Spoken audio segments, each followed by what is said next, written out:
अब आपके मन में तुरंत एक प्रश्न आएगा कि भोजन के अंत में क्या पीना, फिर पानी तो नहीं पीना, 1.5 घंटे तक तो नहीं पीना, तो कुछ पी सकते हैं। तो भागवत जी ने 3 चीजें बताई हैं, उसके लिए पूरा सूत्र लिखा है कि भोजन के अंत में सबसे अच्छी चीज जो पीने के लिए है वो है छाछ, वो है मट्ठा, दही का तक्रम। जो शब्द उन्होंने इस्तेमाल किया वो तक्रम, तक्रम माने यही है लगभग छाछ मट्ठा के आसपास की चीज, तक्रम। वैसे तक्रम की उन्होंने परिभाषा दी है कि दही को खूब अच्छे से मथने के बाद उसका मक्खन जो निकल गया तो मक्खन निकालकर जो बचा वो तक्रम, मक्खन रह गया तो वो लस्सी। लस्सी पीने के लिए नहीं कह रहे, तक्रम की बात है। तो आप भोजन के बाद जो सबसे अच्छी चीज पी सकते हैं वो है छाछ, वो है मट्ठा। मट्ठा शब्द एकदम अच्छा है, हिंदी का शब्द शायद आप सब समझते हैं, गुजराती हैं तो छाछ आप अच्छे से समझते हैं। तो छाछ पिए या मट्ठा पिए, ये सबसे अच्छी चीज। दूसरी सबसे अच्छी चीज उन्होंने बताई है वो है दूध, दूध दूसरी सबसे अच्छी चीज। और तीसरी सबसे अच्छी चीज बताई है फल का रस, कोई भी फल का रस, लेकिन वो कह रहे हैं मौसमी फल का रस, जिस मौसम में जो फल आता है उसका रस, माने मौसम के विरुद्ध के फल नहीं। आज का मौसम आम का नहीं है तो आम का रस अभी पिए तो नहीं चलेगा। आज का मौसम गन्ने के रस का है तो गन्ने का रस ही पिए। थोड़े दिन के बाद संतरे के रस का मौसम आ जाएगा तो संतरे के रस का। भागवत जी कहते हैं कि जो चीज प्रकृति ने जिस समय में प्रचुर मात्रा में उपलब्ध कराई हो उसका रस। तो आप ये कहें कि कोल्ड स्टोरेज से लाया हुआ संतरा और उसका रस निकाला या मौसमी का रस, ये सर्वनाश करेगा, सत्यानाश नहीं सर्वनाश करेगा। वो ये कहते हैं कि भगवान ने और प्रकृति ने आपके शरीर के हिसाब से सारी चीजों को सेट किया है, और वो कहते हैं कि भगवान ने इस प्रकृति को बनाया है तो बहुत ही सोच समझकर बनाया, एक एक माइक्रो कैलकुलेशन उसने किए, तब आपको ये प्रकृति के साथ उसने रखा है। तो प्रकृति में जब जो चीज बहुत मात्रा में हो उसी का रस, जैसे अभी टमाटर का सीजन है तो आप भोजन के बाद टमाटर का रस पी सकते हैं भरपेट। इस समय गन्ने के रस का सीजन है तो भोजन के बाद आप गन्ने का रस भरपेट पी सकते हैं। जो भी अभी थोड़े दिन में अंगूर का सीजन आ जाएगा तो भोजन के बाद अंगूर का रस पी सकते हैं, संतरे का, जब जब जो सीजन आए वो ध्यान रखना है। अब इसमें आगे एक सूत्र है वो बहुत महत्व का है। भागवत जी कहते हैं मट्ठा या छाछ कब पीना, दूध कब पीना, रस कब पीना। तो उसके लिए उन्होंने बहुत स्पष्ट और बहुत जोर देकर यह कहा है कि मट्ठा हमेशा दोपहर के भोजन के बाद ही पीना, सामान्य लोगों के लिए। असामान्य लोगों के लिए बाद में बताऊंगा, जो सामान्य लोग हैं आपके मेरे जैसे, मट्ठा हमेशा दोपहर के भोजन के बाद ही पीना, और दूध हमेशा रात के भोजन के बाद ही पीना। दूध माने शाम को 6-7 बजे के भोजन के बाद ही पीना, और जूस हमेशा सुबह के भोजन के बाद ही पीना। सुबह का भोजन माने नाश्ता, भागवत जी ने नाश्ता शब्द कहीं नहीं इस्तेमाल किया है, सुबह का भोजन आप उसको नाश्ता कैसे। तो सुबह के भोजन के बाद जूस, दोपहर के भोजन के बाद मट्ठा, और रात के भोजन के बाद दूध।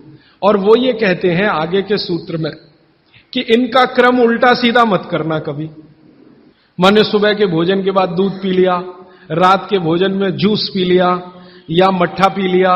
वो कहते हैं ये उल्टा क्रम आप मत करना। क्यों नहीं करना, तो आगे वो एक्सप्लेनेशन देते हैं, वो ये है बहुत महत्व का, कि हमारे शरीर को मट्ठे का पाचन होने के लिए जो रस की जरूरत होती है, रस माने एंजाइम, जो एंजाइम या रस की जरूरत होती है वो दोपहर को ही होते हैं पेट में।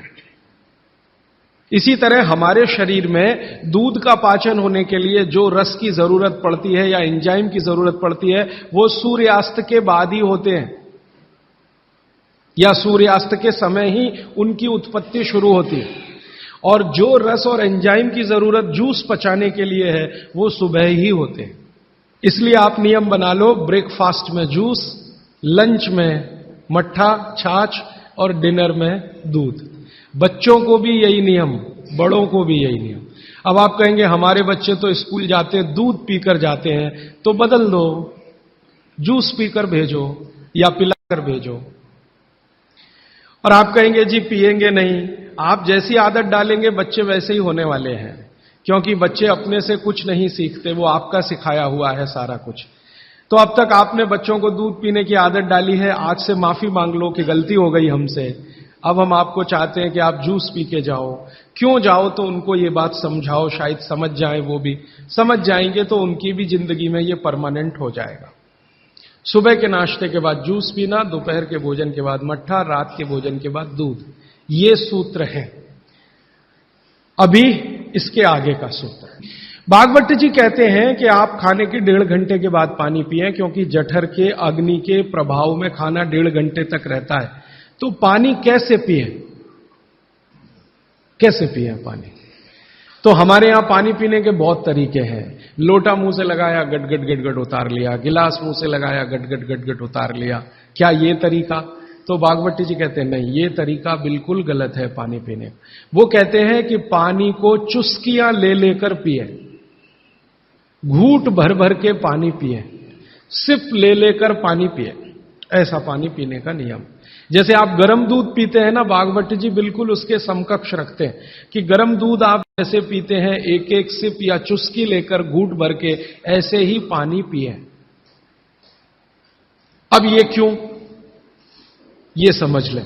आप एक साथ पूरा पानी उतारें गले के नीचे और एक एक घूंट पानी उतारें गले के नीचे, दोनों में जमीन आसमान का अंतर है। क्या अंतर है? मैं आपको एक महत्व की बात समझाना चाहता हूं, ये जीवन भर याद रहे तो बहुत अच्छा।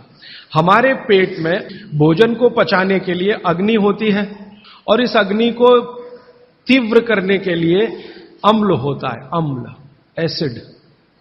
आप जानते हैं पेट में अम्ल बनता है, प्राकृतिक रूप से बनता है। अब पेट में तो अम्ल बनता है, और भगवान ने ऐसी व्यवस्था की है कि पेट में अम्ल दिया है और मुंह में क्षार बनता है, जिसको लार कहते हैं आप, लार, स्लाइवा, सेलिवा, लार, लाला रस, अलग अलग नामों से आप जानते हैं। तो मुंह में बनती है लार, ये है क्षार, और पेट में बनता है अम्ल। आप थोड़ा भी अगर विज्ञान जानते हैं तो आप जानते हैं कि क्षार और अम्ल को मिलाओ तो हो जाता है न्यूट्रल। अम्ल और क्षार आपस में मिले तो न्यूट्रल होता है, माने सामान्य चीज बनती है, जिसको हम लोग कहते हैं लवण। एक लवण होता है नमक, वो अलग है, केमिस्ट्री के लवण की बात कर रहा हूं।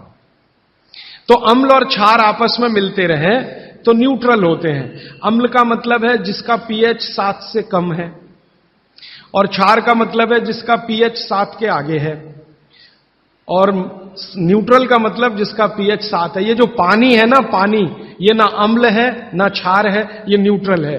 तो भागवत जी कहते हैं कि पेट आपका अक्सर पानी के जैसा रहे तो बढ़िया, और जिनका पेट पानी के जैसा, माने पेट की अम्लता ना बढ़े और पेट का क्षारपन भी ना बढ़े, पीएच 7 के आसपास रहे, तो भागवत जी कहते हैं ऐसे व्यक्ति को 100 से ज्यादा वर्ष जीने की पूरी गारंटी है, बिना एक भी दवा खाए और बिना चिकित्सक के पास जाए। अब आपके पेट में अम्ल बन रहा है, मुंह में लार बन रही है। अगर पानी आप घूंट घूंट पीते हैं तो ये पानी के साथ लार मिलकर अंदर जाती है, और पानी एक साथ गटगट गटगट पीते हैं तो कम लार पानी के साथ मिलकर जाएगी। ये लार बन रही है अंदर जाने के लिए, बाहर निकालने के लिए नहीं, क्योंकि अंदर पेट के अम्ल को शांत रखना है, इसके लिए क्षार है। तो वो ये कहते हैं कि घूट घूट पिया पानी, अगर सिप सिप करके आपने पानी पिया तो ज्यादा लार अंदर जाएगी, तो अम्ल को शांत करने में मदद आएगी, इसलिए आपका पेट न्यूट्रल रहेगा और आपकी जिंदगी बिना किसी दवा और रोग के आराम से 100-150 साल हो जाएगी। इसलिए पानी घूट घूट भर के पिए, और एक साथ गटगट पानी पिएंगे तो लार पानी के साथ मिल नहीं पाएगी, तो अंतिम रूप में जब वो पहुंचेगा पानी तो खाली पानी होगा, और वो उतना न्यूट्रलाइज नहीं कर पाएगा, पेट को उस तरह से सामान्य अवस्था में नहीं ला पाएगा। हालांकि पानी भी अम्ल को कम करता है, क्योंकि अम्ल में पानी मिलाओ तो अम्ल की ताकत कम होती जाती है, तो पानी कम तो करेगा, लेकिन लार के साथ जो पानी कम करेगा वो बिल्कुल अद्भुत होगा। भागवत जी आगे कहते हैं, बहुत ही महत्व की बात है ये सब आपके लिए। वो ये कहते हैं कि जो व्यक्ति सिप सिप करके पानी पिए, वो देखें जानवर कैसे पीते हैं। चिड़िया कैसे पानी पीती है? चिड़िया एक ड्रॉप उठाती है, आप ध्यान देना, चिड़िया एक ड्रॉप उठाएगी, फिर उसको ऐसे ऐसे मुंह में चलाएगी, फिर पिएगी, फिर दूसरी ड्रॉप